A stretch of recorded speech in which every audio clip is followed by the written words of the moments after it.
Hi, it's me again with Corel Draw Tips and Tricks. Not saying you'll ever draw this item, but I'm going to use quite a few tools to make this happen.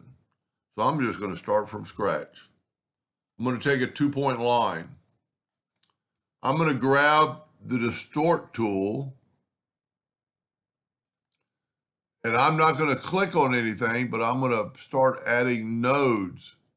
And you can see the nodes added. And then I'm going to start adding the altitude or how much it's going to be off. And then I'm going to go to smooth distortion. And I made a perfectly smooth curved line. Now this line is only 0.82. So we're going to nudge it 1 inch. And I'm going to nudge it over 1 inch and then hit nudge again 1 inch. So I've got a line that's right in the middle. So what I'm going to do now, I'm going to actually change my nudge factor like to 3. And I'm going to take that one and just right like that. So now to make this shape, I'm going to use a tool I very seldom ever use, the 3-point ellipse. And I'm going to go from that wall to that wall and then give me a little bit of a curve or a little bit of an oval. And what that is, that's perfectly in line with that object. I mean, it's going to stay with that. I'm going to Control D and make a duplicate, and I'm make a copy of it and just move it up. Now I'm going to select both those, and you can see down here I got 2 objects selected. I'm going to go to Blend or Effects, Blend, and I'm going to blend 31 times. Now I'm going to go down here and blend along New Path and put it on that path, blend along Full Path and say Apply. So we're not touching.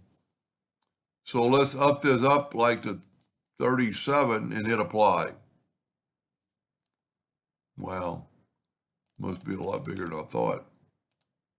See, now we're at 40. Let's zoom in here. The good thing about this, you could just keep playing till they get almost touching.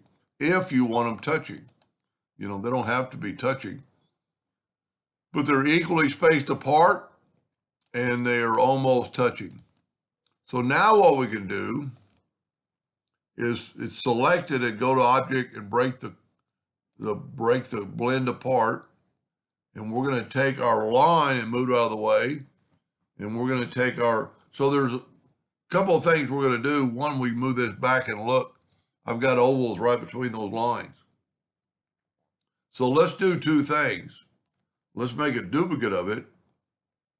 Let's make a duplicate of my lines. And what we're going to do, we're going to have to fill, if you wanted these filled in. I'm going to move these back, back to where they were. I'm going to use this as a backdrop. And what I'm going to do is I'm going to take my virtual segment delete key. And that didn't work like planned. Well, you know what? I don't even need to do that. Let's just do this. Let's just move these lines out of the way. I should have grouped those lines together. And we're not even going to use that. We're just going to take, sorry about that. I'm going to hit F4 on the keyboard. Brings everything back. I'm just going to take a 2-point line. And I'm going to cap that off. And cap that off. So now what we can do, if we want to have different colors, if you wanted, like I painstakingly took the other one and filled these in with blue, but I had to fill them all in with blue. Well, I can take all these and fill them in with blue. Take away the outline. Let me get rid of my blend docker. Then I can take this item, take my Smart Fill tool, and I'm just going to use this light blue for reference. Let's fill that in. We've got it selected. Let's go to Object, Order, Back a Page. And now let's move that over. And look, I have filled in the space between the blues where I didn't on this one, I actually filled in all that spaces. This one I didn't. I didn't have to. I already had it done. And the good thing about this, you could very easily change the color of this item and make it red. Make it, and you could, if you don't like that red, you could take all these blue and let's make them yellow and put our red back. And you can just keep playing around with it. Now, I don't know what you would do with this. I just kind of was playing around with the 3-point ellipse tool. For years and years, I never really knew what it was about or why it was there, because it does stuff like this.